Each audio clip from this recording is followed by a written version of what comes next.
Hi, I'm David McGinnis with Main Street and you're... And what brings you here tonight? Well, we have a lovely golf tournament mixed in with a little bowling, and it's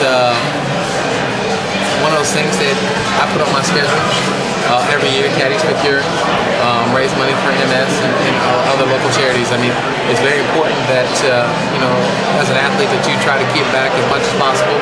And like I said, Ryan has done a wonderful job, and it's a lot of fun to be here. Yeah, and what memories as a kid do you remember seeing your dad as a baseball player? Well, we were just kids, and we didn't really understand the magnitude of what my dad did. We just wanted to go out and play baseball, go in the hallway and play pickle. So it wasn't like we understood at 8 and 9 what they really what they mean to the city of Cincinnati and the country. So we just wanted to be kids, and that's what I tell everybody is that as a kid and as an adult now, I'm telling my kid, just go out there and be yourself and have some fun. And how many games have you been to see your dad play? Well, growing up, I went to a lot. First opening day was the biggest one. We got out of school early. It was a 12 o'clock game. We got out of school, went there. As an adult, once I got into high school, I didn't see him so much. He was in New York and Atlanta and things like that. But for the most part, got to see him on TV. And then when he got home, he was dead. That's right. Yep. And what year did you graduate high school? I graduated in 1987. Mobile High School out of Cincinnati. Known for their football more than anything. Jerry Fouts was the coach there. He ended up going to Notre Dame and being the coach at Notre Dame. What were your team's name? We're the Cincinnati Molar Crusaders. Cincinnati High School? Yep. And then I think I've seen a picture of you in there, blue. Yep, blue and gold. Yeah, same as the Mariners when you were rookie. Yeah, but not so much the gold. We were more, I should say, the Mariners were more of a yellowish. We were gold. Yeah, and what are your fondest memories about being a Mariner? I had a lot of fun. Became a man there, being 19. Had a chance to grow up, had some great guys, Alvin Davis, Harold Reynolds, Dave Valley, just to name a few. Edgar Martinez. Edgar, Jay, I mean, all these guys. Mike Jackson. Thriller, as I call him. We grew up together. I mean, Jay, Edgar, Omar as well. We all were young, and you, like I said, you had Alvin, Harold, and Dave Valley, who pretty much took us underneath their wings and let us be players, but also taught us the ropes. Yeah, and where do you live? I live in Florida. So it was a little bit of hike, 6 hours, stopped off in Salt Lake City for an hour and a half layover. But, like I said, it's one of those things that, if you don't know, you can ask somebody because this is a great event. I know. I love flying, and to get from here to Florida, you have to fly. No, I drove. When I retired, I drove home. Wow. I actually drove from Seattle, Washington, all the way to Orlando, Florida. Wow, stopped at a lot of gas stations. Let's see, I made 7 stops, 8 stops. And who's your favorite person to pitch against, even though they were... Favorite person to hit against? Didn't really have one. I don't like pitchers. No. I'm a hitter, so We're here live at Big Al's in Beaverton at a star-studded fundraiser for Caddies4Cure. And I'm here with Christy Peterson, the Vice President of Caddies4Cure, along with mainstream media reporter David McGinnis. And Christy, it's got to be very exciting and rewarding to see an event like this come together with so many great bowlers and great celebrities here tonight.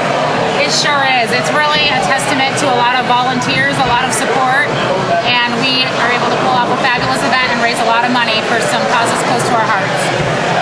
Now, Caddies4Cure has done an incredible job raising money and serving people. Really a great nonprofit in medical research and helping families. Talk a little bit more about your organization. Sure. Caddies4Cure, we were founded in 2002, total grassroots. Two friends wanted to make a difference recently diagnosed with MS, and his friend Justin, they had lost a child to a congenital heart defect at Randall Children's Hospital. They formed this organization, and through the years we've grown it. What's really unique, we're 100% volunteer. Nobody is paid, 100% volunteer staff. This past week, our staff has worked around the clock, 60, 80 hours a week, and everyone does it out of the goodness of their heart.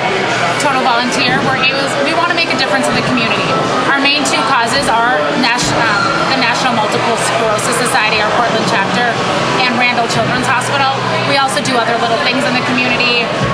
We try to, build a junior caddy golf program and influence youth. We're really about family and children and giving what you can, whether it's your time, your talent, or your resources.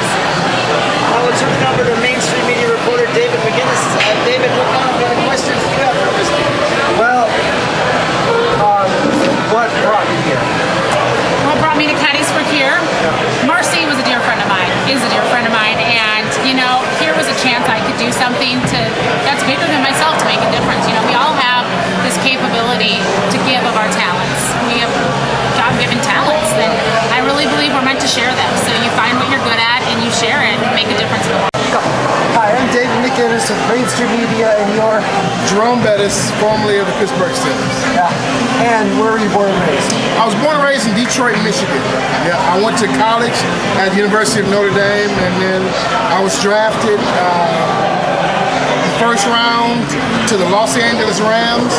I played there for 3 years, and then I was traded to the Pittsburgh Steelers, where I played 10 years and finished my career winning the Super Bowl and Super Bowl 40 in my hometown of Detroit. So that was my career in a nutshell.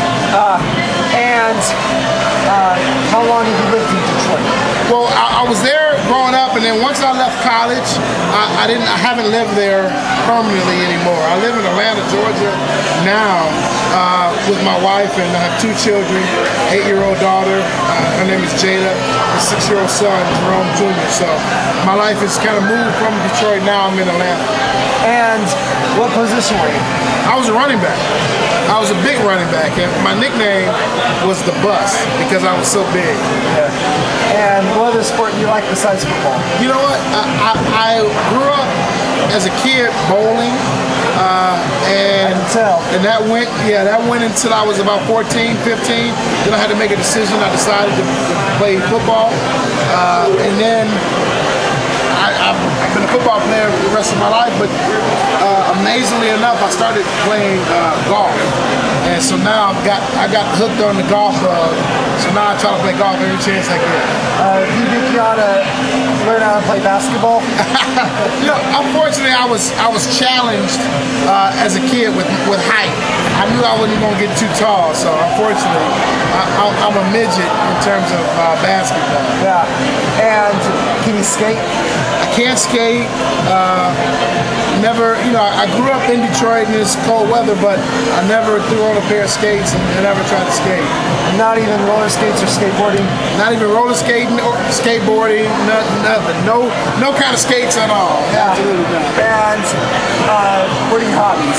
Well, right now, since I've been retired, my number one hobby is golf. So every chance I get an opportunity to, whenever my wife lets me. Golf is a hobby and a sport. Yeah, it's a hobby. It's a sport first, but if once you're old, it's only a hobby because you're not going to ever be good enough to play it as a sport in terms of a profession. So it's only a hobby. So Michael Jordan loves golf, and I heard he's a good golfer. He's a good golfer. I've golfed with Michael on a couple occasions, and he's a really good golfer. And I've heard that goalie Grant Fear was a golfer. He's a really good golfer as well. I had a chance to play with Grant. Grant is a really good golfer as well. And what other athletes are there that are great golfers? You know what? Wayne Gretzky. Oh yeah. Mario Lemieux is a great golfer. I'm trying to think some other. John Elway, great golfer. Tony Romo, he's a great golfer. So in that way, they consider it a hobby. it's all of them considered a hobby because they're not good enough to be professional. So it's only a hobby. And then yes, and you love bowling. That's a hobby as well. Yes, it is, and that's my first love, bowling. But unfortunately, as a kid, I had to make a decision either bowling or football, and I chose football. Yeah, I love bowling. Yeah. It's a great sport, but unfortunately, not enough people know about it or enjoy it enough. The only pro bowler that I know out there, well, there are a couple of them, a male and female. The male one is Early Anthony, and female is Tish Johnson. Oh wow! Yeah, I know both of those people. Earl Anthony was one of the greatest ever, and Tish Johnson, a great player in her own right. So, but unfortunately, I wish I would have. It's one of those things. I don't regret the decision I made going to football instead of bowling. But I wish I would have considered bowling because I don't know how far it would have taken me. We're live here at Big Al's at the fundraiser for Caddies4Cure with Tennessee Titans defensive back Jordan Babineaux, longtime member of the Seattle Seahawks, and he's with mainstream media reporter David McGinnis. And David, take it away with some questions. Where were you born and raised? Born Arthur, Texas, man. You ever been? No, I've never been to Texas. What?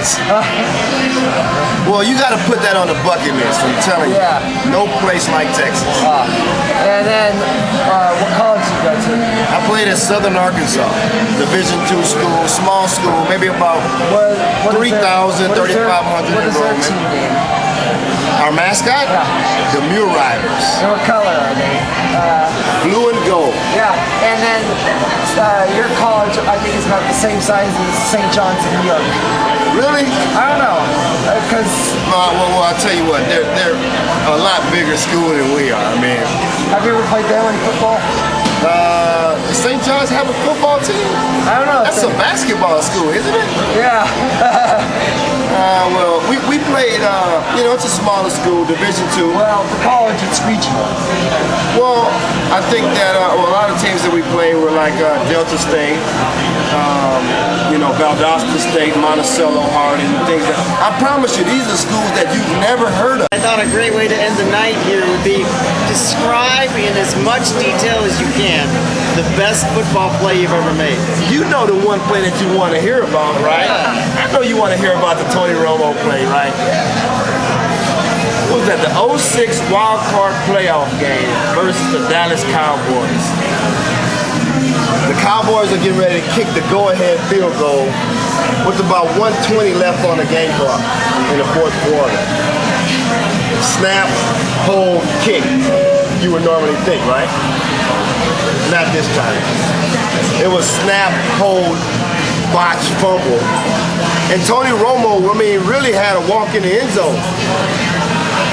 I came around the corner in an attempt for desperation.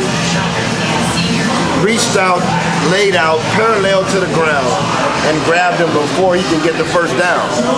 And they only needed like 6 inches for a first down, let alone 4 yards for a touchdown. Man, the crowd went crazy. I know you remember that. That's what you wanted to hear about, right? Hey, you saved the Seahawks trip to the Super Bowl there. That's probably one of the Seahawks' top 5 greatest plays in franchise history. And we're joined right now by David Mayhew, the arcade and goal manager here at Big Al's, and he's with mainstream media reporter David McGinnis. David, it's got to be incredibly satisfying to have a beautiful facility like this to host such an event tonight for a great cause. Oh, definitely. It's just a great honor for us to be a part of the Caddies4Cure program. This is our first year of being a part of it. And, that's what we love. We have this great facility, and we are really looking to be a community partner. So anytime that we can get together with groups like these and get together for a great cause, it really benefits the community, benefits those in need, and it's great for Big Al's. We're a family-owned company, so we're really big about giving back to the community. And for our viewers today who haven't had a chance to be here, kind of give us a virtual tour of Big Al's, what they can expect here. You betcha. Big Al's, we're the state-of-the-art entertainment center. This is the place where fun happens. We have 42 lanes of cutting-edge bowling. As you can see, we're in Galaxy mode right now. We have a huge arcade with over 150 player positions. Some of the hottest games out there right now. We're always purchasing more new games. staying up with the times. Lots of really cool stuff up there, but to me the best part about Big Al's is the huge big screen. That thing is insane. The best place to watch a Ducks game, Blazer game, NASCAR, you name it. The Olympics was phenomenal on that big screen. Now I know David has a number of questions, so take it away, David. So, how long have you been manager here? I've been a manager with Big Al's almost 4 years. I started off in the Vancouver location, and then when we built this location, I was able to come out and be a part of the team to help to build it or get this building going. And been out here since we've opened for just about 3.5 years now. And which is the second location? This is the second location. Our first location is in Vancouver, Washington, right, yeah. and we just opened our third location last August in Meridian, Idaho, just right outside of Boise. And where's the next location? The next location, that is the big question in the Big Al's world. We want to know where we're going. We don't know where, but we know that it's going to be very soon. We are looking at some sites, and we should be expanding within the next year or two.